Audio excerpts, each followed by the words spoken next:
Olá, meus queridos irmãos e amigos, sejam bem-vindos a mais um vídeo aqui no canal do Pastor Ricardo de Oliveira, esse que vos fala. Eu agradeço a Deus pela sua presença aqui no canal, eu agradeço a Deus por você ter se inscrito e agradeço a Deus por amigos que estão nesse canal falando para mim, que estarão propagando o canal, falando acerca do canal para muitos amigos neste ano de 2021. A nossa meta nesse ano é alcançarmos muito mais inscritos, é alcançarmos muito mais pessoas com a palavra de Deus, que é o que nos importa. Vocês podem ver que meus vídeos eles são feitos ou aqui no quarto do lado, né? Temos um quarto aqui ao lado, que é um quarto para pessoas que vêm aqui em casa, né? Muitas vezes. E normalmente eu faço aqui na sala. Aqui é o cenário onde eu gravo aqui os vídeos que eu mando para você. A gente não tem estúdio, a gente não tem aí câmera profissional, nós temos o próprio celular, da onde nós gravamos, graças a Deus, né, por esses meios tecnológicos que eram impensáveis há cerca de 10, 15 anos aí atrás, pode-se dizer, que os celulares eram bem assim arcaicos, né, não tinham esse recurso de filmagem. Me lembro ainda daqueles Nokias antigos, né, que você falava com teclado, não tinha nem touch, né? E hoje nós temos aí celulares que gravam, que fazem filmagem, e isso viabiliza nós fazermos esse trabalho aí no YouTube para abençoar a tua vida. Então hoje eu gostaria de ler contigo aí a palavra de Deus, como é de praxe, sempre será, que está no Evangelho segundo escreveu Mateus, capítulo de número 8, versículo de número 11, que diz assim: Mas eu vos digo que muitos virão do Oriente e do Ocidente, e assentar-se-ão à mesa com Abraão, Isaque e Jacó no reino dos céus. Aqui está o texto que vai receber como título esse vídeo: Reconheceremos as pessoas nos céus ou na eternidade, né, no Olam Rabá, como é falado em hebraico, né, o mundo vindouro. Reconheceremos nossos irmãos lá? Isso é uma pergunta que muitas pessoas fazem. Isto é uma pergunta que as pessoas normalmente têm na cabeça, né? Fazendo esta pergunta sempre. E há uma relevância grande nessa pergunta, porque são perguntas que tratam da nossa esperança, né? Da nossa esperança pós-morte, da nossa esperança na eternidade com Deus, né? Quando nós falamos céu, nós estamos querendo dizer que onde Deus está é o céu, ok? Independente se é o céu estelar, né? Porque muita gente tem uma intenção, ou tem uma pretensão, ou tem na mente, desculpe se eu estou falando alguma coisa aqui que de repente você não vai concordar comigo, não é?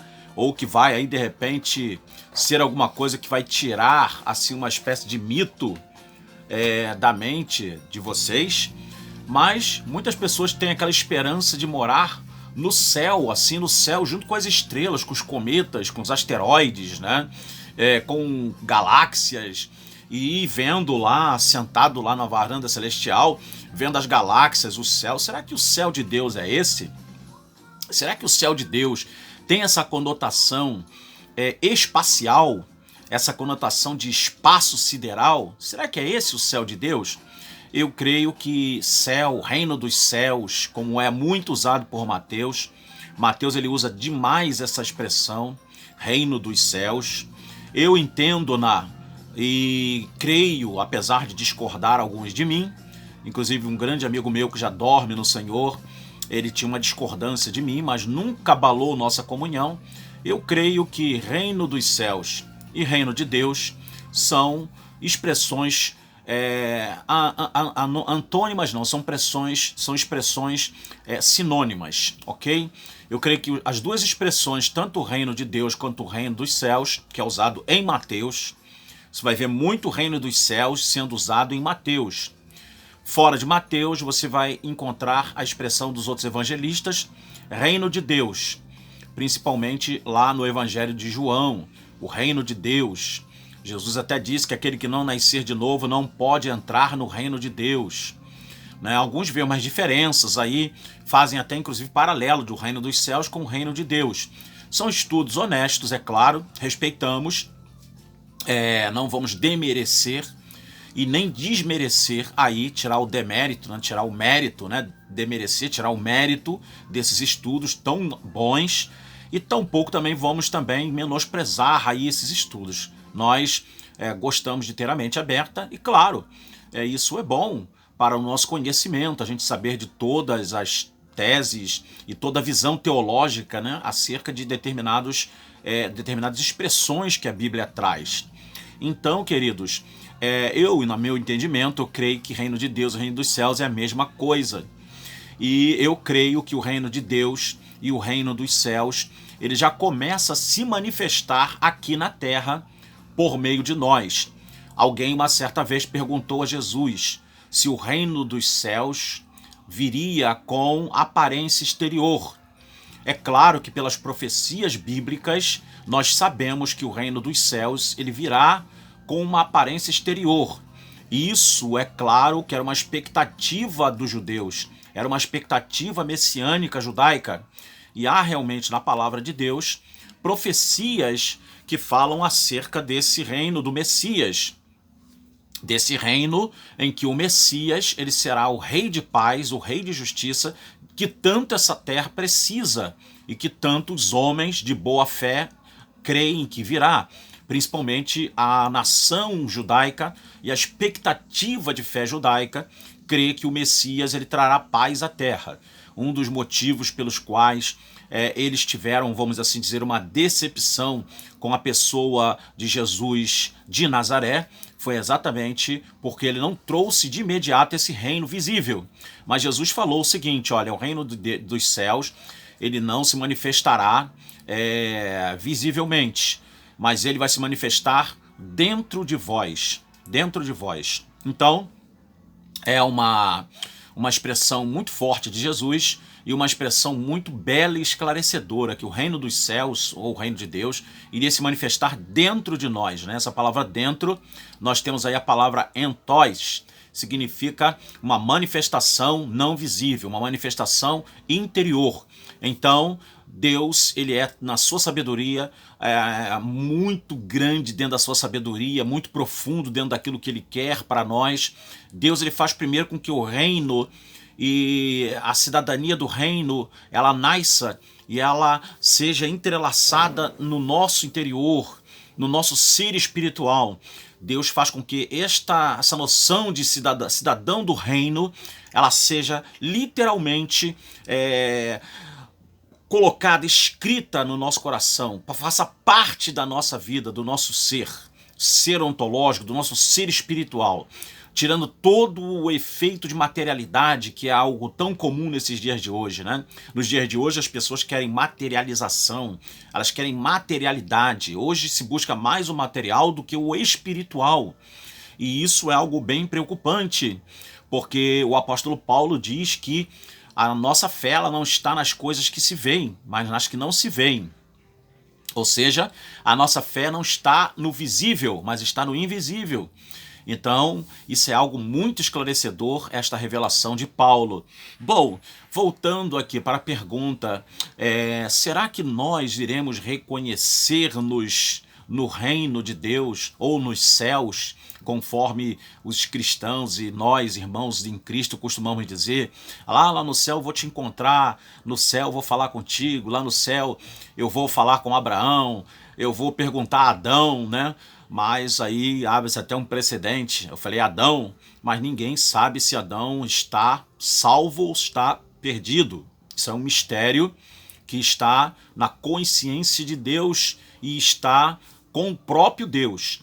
Muitos acreditam que Adão se salvou porque ele ensina os seus filhos, tanto Abel quanto Caim, a praticarem a prática dos holocaustos ou a prática de ofertas pacíficas, ofertas de manjares a Deus.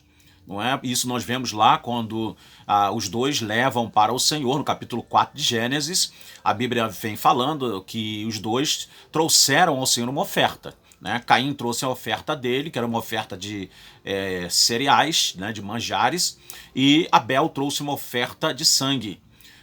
tirou as suas primícias dos rebanhos dele, já que ele era pastor de ovelhas, e ele tira das primícias das suas ovelhas a oferta das primícias para o Senhor. Então a Bíblia fala, quem ensinou isso a eles? Esse sistema sacrificial, quem colocou na mente deles e incutiu na mente deles a necessidade de fazer tal coisa? É claro que foram Adão e Eva, seus pais. De alguma forma houve uma revelação da parte de Deus a fim de que eles tivessem essa consciência de oferecer a Deus. Ainda que alguns eles suavizem essa passagem, dizendo que ali era uma espécie de oferenda apenas para agradar a Deus, ou não tinha nenhuma conotatividade soteriológica, ou seja, não tinha nenhuma conotatividade para oferecer aquelas ofertas a fim de que o pecado fosse perdoado, porque ainda não havia essa consciência ainda naqueles homens, né, de oferecer uma oferta para perdão de pecados ou para ter comunhão com Deus. Alguns atenuam interpretativamente, dando esta noção. Mas eu creio que, independente da interpretação ali, eu creio que quem ensinou isto foi Adão. Aí fica uma interrogação. Adão pode ter sido salvo? Sim, pode. Como também pode ter sido perdido. A Bíblia não diz-nos assim conclusivamente acerca dessa questão.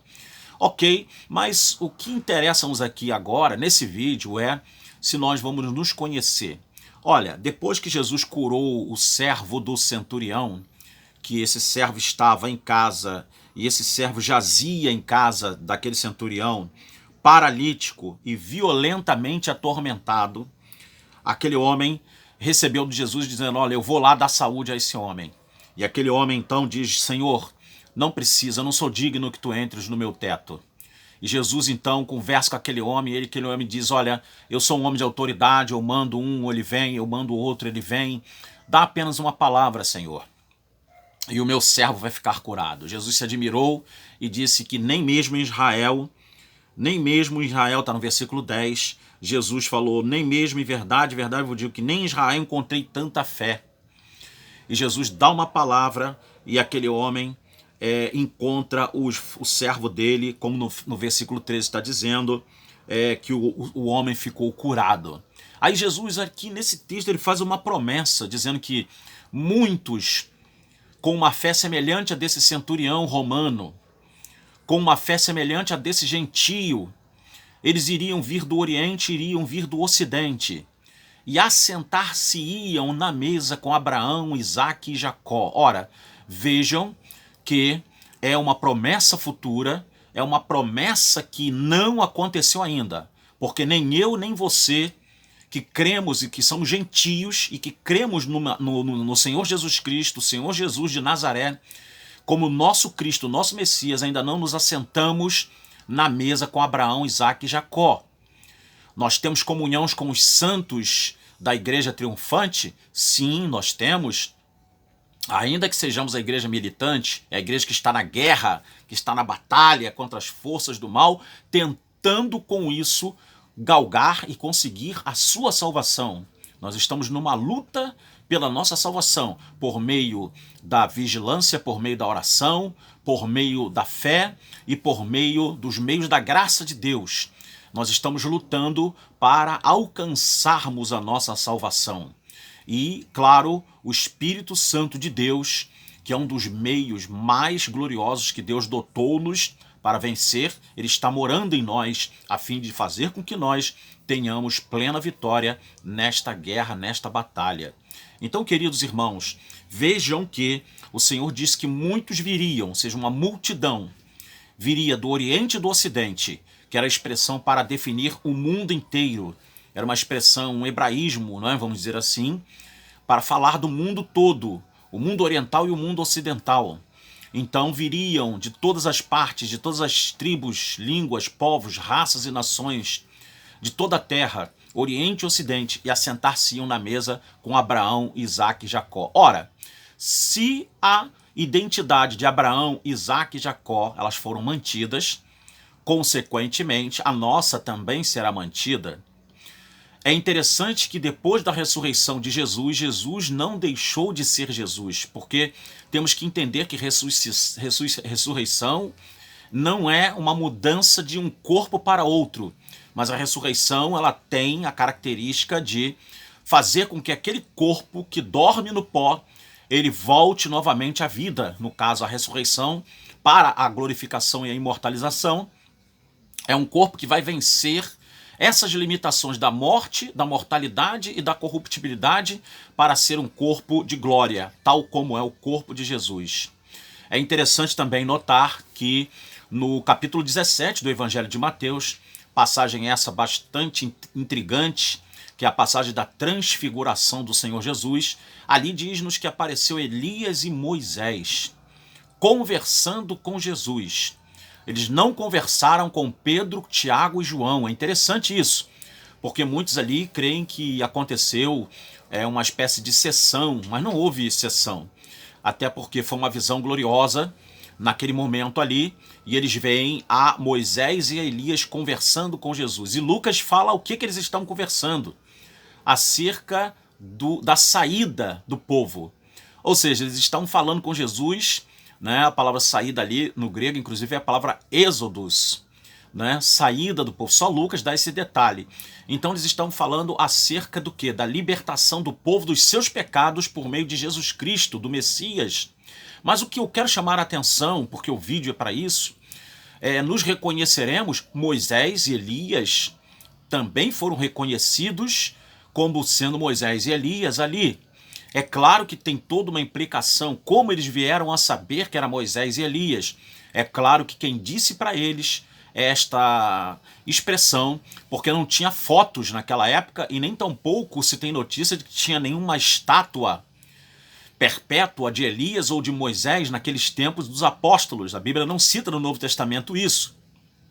Que havia ali uma foto nem pensar, né? Tô falando até em termos de brincadeira, foto nem pensar, e nem tampouco havia quadros ou estátuas de Moisés e de Elias para poder dizer, pelo menos, os apóstolos verem ali no Monte da Transfiguração, falar Moisés e Elias.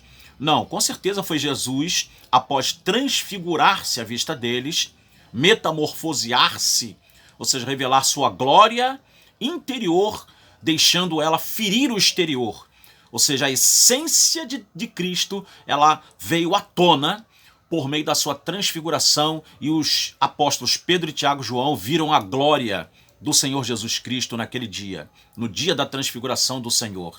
Então, amados, isso é muito importante, porque ali não estavam outros, senão Moisés e Elias, que já tinham partido há muito tempo, mas a identidade deles foi resguardada.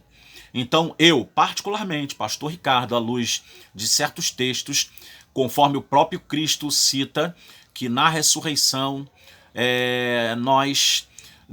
Deus não é Deus de mortos, mas é Deus de vivos.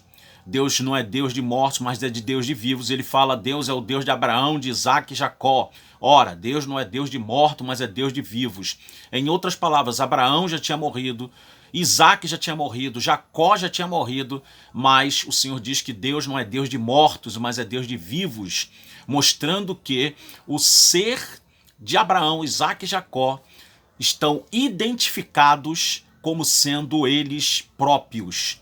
Em outras palavras, eu acredito sim que nós nos reconheceremos. Até porque, qual seria o interesse de Deus de apagar a nossa memória?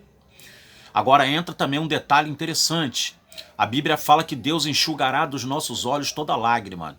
Será que temos que entender essa expressão como uma literalidade, Deus com um lenço ou com uma toalha? Porque é muita lágrima, é muita gente. Será que é isso que a Bíblia está querendo dizer? Isso é uma expressão para dizer que Deus vai nos consolar, nos confortar e vai fazer com que nós tenhamos uma vida que não será uma vida de dor. Porque a Bíblia diz que lá na Cidade Santa não entra nada que amaldiçoa. Não entra morte, não entra tristeza, não entra dor, não entra lágrimas, mas só alegria. Então eu acredito que, como diz lá na palavra de Deus, eis que faço nova todas as coisas, novos céus e nova terra. Porque o mar já não existe. O mar ali, na cultura judaica, era um símbolo de separação. Tanto é que os judeus nunca foram bons navegadores não é? E o mar, dentro da etimologia, também pode significar, dentro da etimologia hermenêutica do Apocalipse, dentro da hermenêutica do Apocalipse, pode significar nações. Não vai haver nações mais, nação tal, a nação Y, X, não. Vai haver o povo de Deus, o povo do Senhor. Então, desses o Senhor enxugará toda a lágrima. Já não chorarão, já não terão tristezas, mas estarão num estado de alegria e bem-aventurança eterna. Mas creio que nessa bem-aventurança eterna e nessa alegria eterna, nós não estaremos ali pensando naqueles parentes que morreram sem a salvação, que morreram sem conhecer Jesus, blasfemando contra Jesus e sem tê-lo até os últimos dias da sua vida. Eu creio que essas coisas não irão entrar ali, porque nada que amaldiçoe irá entrar. Portanto, essas coisas iriam ser no céu, ou no reino de Deus, ou ainda na Nova Jerusalém, como você quiser, né? Mas vai ser o Olam Rabá, ou seja, o mundo vindouro, no mundo vindouro, aonde o Senhor habitará no nosso meio. Que promessa gloriosa! Deus estará no nosso meio, nós o veremos face a face tal como Ele é. Promessa da Bíblia para nós. Que coisa tremenda! Então eu creio que se nós tivéssemos lembranças de coisas horríveis, ruins, que nos acometeu aqui, neste período probatório, que é o período em que estamos nessa terra, eu acredito que o céu não seria céu, o reino de Deus não seria reino de Deus, a Nova Jerusalém não seria Nova Jerusalém, mas seria um lugar de pranto, de dor, e de tristezas e mágoas e de preocupações, o que não vai acontecer ali.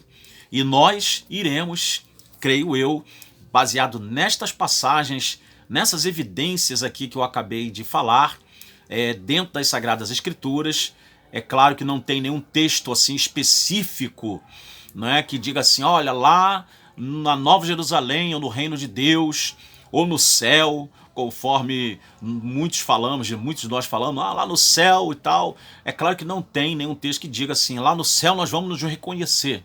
Mas baseado nessas inferências e nessas referências aqui, nós podemos ter em mente que sim, nós iremos reconhecer-nos uns aos outros, já que Abraão, Isaque e Jacó serão reconhecidos, já que Moisés e Elias foram reconhecidos, porque só o privilégio deles. E também seria um demérito, né?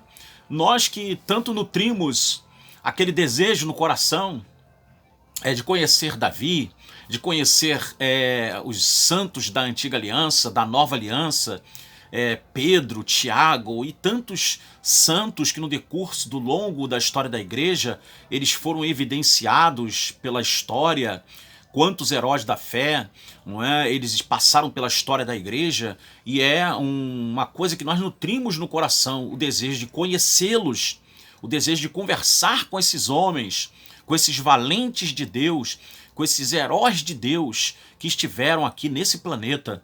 Então é alguma coisa bem justificável o nosso Deus nos dar esta graça e nos dar este privilégio de nós termos esta lembrança de reconhecer que ali está o servo de Deus, o pastor Ronaldo, o pastor Andrade, o pastor Leonardo, a missionária Daisy, o pastor Ricardo, o missionário Jorge, o pastor Jorge, e por aí vai, né? Então eu acredito sim que vai haver um reconhecimento sim lá no céu, ok? Que Deus então possa abençoar. Eu espero que este vídeo tenha sido bênção na tua vida. Se foi bênção na tua vida, compartilhe do YouTube. Pega no YouTube, tem lá compartilhar. Aí tu manda para grupos familiares, grupos de WhatsApp, Instagram, né? Muito bom, muita gente está usando o Instagram, então compartilha no Instagram os vídeos, ok, meus amados? Compartilha com Facebook, compartilha, distribui esse vídeo aí, que a nossa meta é fazer o canal crescer nesse ano agora de 2021, e eu estou contando com vocês para que isso venha acontecer, tá bom? Eu, particularmente, claro, o mais interessado aqui para o canal crescer sou eu. Eu procuro sempre falar com as pessoas do canal, e eu louvo a Deus que muitos atenderam aí o meu convite para entrar no canal e se inscreveram. muito obrigado, tá? De coração. Quero começar esse ano de 2021 agradecendo a você que está inscrito no canal. Muito obrigado mesmo, de coração. Que Deus te abençoe poderosamente por você estar aqui comigo no canal Pastor Ricardo de Oliveira, tá bom? Então, é isso. Que Deus abençoe. Não esqueça de dar o like, né? Que é aquele papo firme, né? Aí você clica lá para dar o like, dizer que gostou do vídeo. Comenta também, não é? Eu não fechei os comentários. Tem pessoas que têm o canal e elas não deixam fazer comentário, né? Porque alguns comentários realmente são inoportunos. E eu já falei que esse canal aqui, ele não é um canal para debate, ele não é um canal para polêmica, é um canal para que eu, pastor Ricardo de Oliveira, que estou na casa de Deus já há 40 anos, 6 meses e alguns dias, no dia 6 agora de janeiro faz 4 anos e 7 meses, aliás, 40 anos e 7 meses que eu estou na casa de Deus. Então, eu adquiri uma certa experiência, né? Porque 40 anos são 40 anos. Então, eu adquiri uma certa experiência, um certo conhecimento. Não conheço tudo, não sei tudo, mas adquiri um certo conhecimento e eu quero passar isso para vocês, ok? Essa é a maior intenção do meu coração aqui. Diante de Deus eu vos falo isso. Então eu quero passar para vocês este conhecimento da palavra. E então é isso, eu tenho as minhas convicções e a gente vai passando as nossas convicções para os amados irmãos com coerência, não é? Não assim, né? Não assim, mas assim